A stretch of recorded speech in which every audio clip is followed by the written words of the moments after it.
Namaskar, this is Mrs. Neela Kalyan Jogdade and today we will be discussing the concept of determining closure for intersecting faults, okay, with the help of contour map. Yeah. So we've studied one case in my previous video, that was when we had the upthrown block in the center and it was in the down dip region. Now what we're going to deal with is when we have the down thrown block in the center over here. Yes, so it is when we have the down thrown block, in this case here, when we have the earlier one was up thrown block in the center. Now, and we had two cases there, that was partial sealing only, which was equal to the throw of the fault, and complete sealing, that means right from the top to the bottom. That was when we had the up thrown block in the center. Alright, and in the down dip region. Now the case 2 that we are going to deal with just now is when we have the down thrown block. You getting me? See this? These are the faults, two intersecting faults, and this block has been thrown down with respect to the surrounding area. This surrounding area is at higher elevation as compared to this block. You getting me? So we have the down thrown block in the center and it is in the down dip region. So what happens to the closure? In this case completely, please understand, the oil and gas is coming from where? It is coming from the down dip area. So how much ever how much ever is the throw of the fault, no matter how much ever this block comes down, yes, the structure or this block, it starts here or it ends here. You getting me? It finishes here at this point. So horizontally above here, above this, it is not going to come up and get trapped above. Only up till this point will the hydrocarbons come and get entrapped. You getting me? So therefore, what do we consider here? When we have the down thrown block in the down dip region, we do not consider the throw of the fault at all. No. Why? Because in this case, the closure of the intersecting faults, when we have two intersecting faults, the closure will completely depend only and only the structure in the down dip region. Yes. So in this case, when we are talking about faults, we actually don't speak a lot about the structure, rather, because the structure is nothing but two intersecting faults, and not necessary that the faults are going to be straight line. We do have curved faults also, but however we are just considering one thing, and curved faults meaning I'm talking about this. Yeah, I'm not talking about this area or curved faults. Though if they are, it doesn't really matter to us just now. For the sake of understanding this concept, we just got to know that in case of this, in this case where the central block is being down thrown, the throw of the fault is not considered at all for closure. The closure will completely depend upon the structure in the down dip region, meaning which contour of the structure is coming in contact with the last contour of the fault, meaning the two are, where are the two exactly intersecting, and that region where it exactly ends, where the fault and the structure meets, yeah, that will be the closure. So what we do here now is we just understand this concept with the help of structure control map. Yeah. So here we go. Just like the previous one, we just quickly draw a structure control map here. So this is again 1200 meters.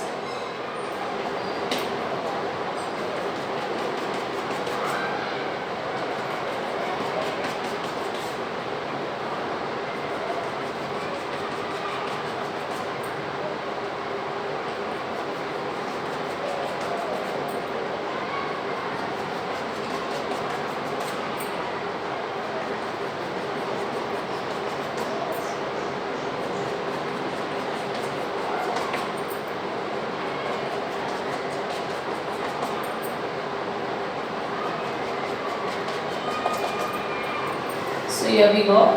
That is 1200. This is 1100 meters. This is 1000 meters contour. This is 900 meters contour, followed by 800 meters. Below that we have 700 meters. Below that 600 meters.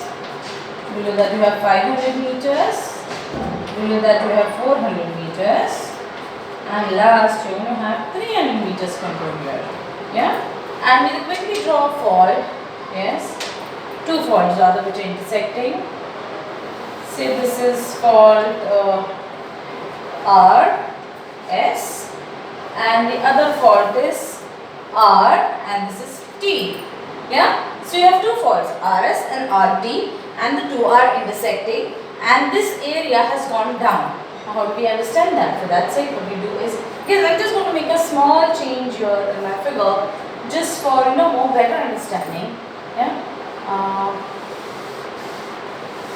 Just give me a few minutes, because I just want you guys to understand this in a more better way. That is why I'm making the change. Otherwise, this was the traditional figure actually.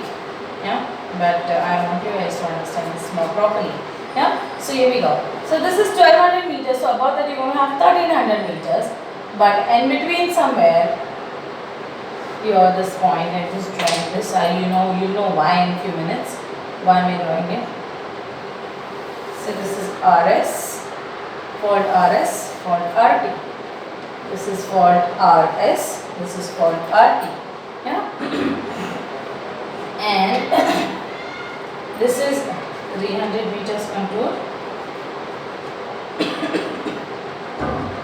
400 meters, 500 meters, 600 meters contour,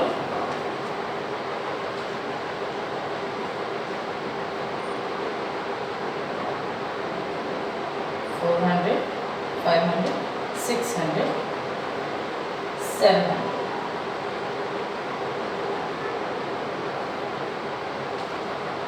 Okay, let me make this change again. I'm sorry.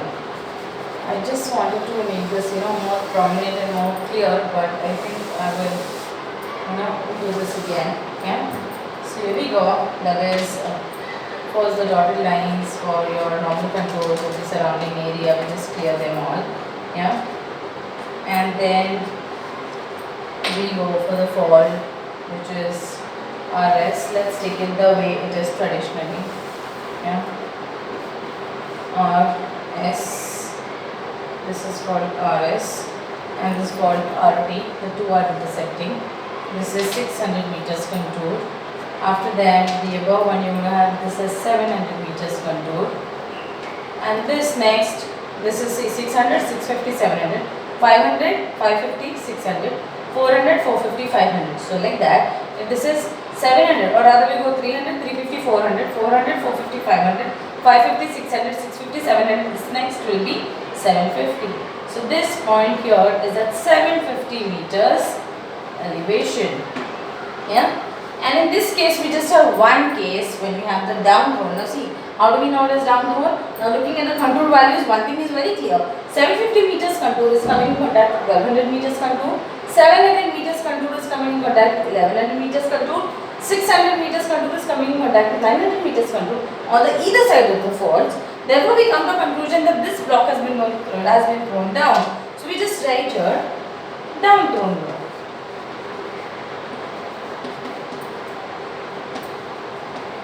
This is down thrown and this is up thrown.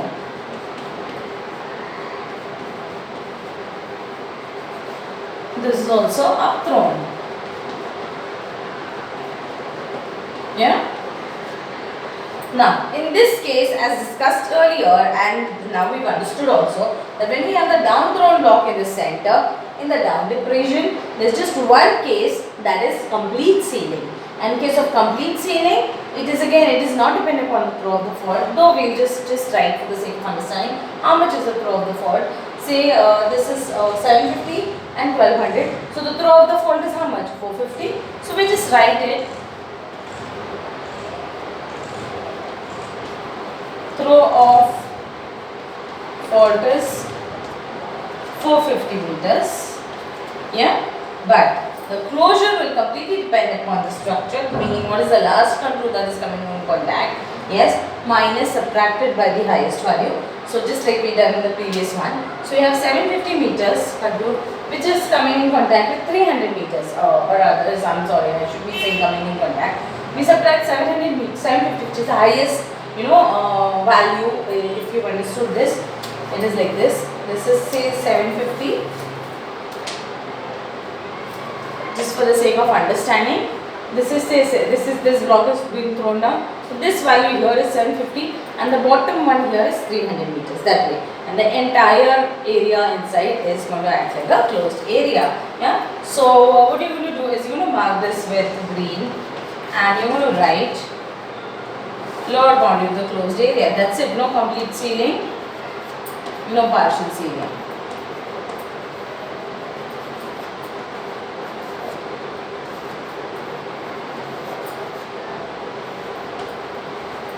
Lower boundary of closed area. Yeah. And how much is the closure here? The closure is going to be 750 meters minus 300 meters. 750 meters minus this 300 meters. Yeah. So because the fault ends here, na? Getting me? Yeah. So 750 meters minus 300 meters, which is equals to how much?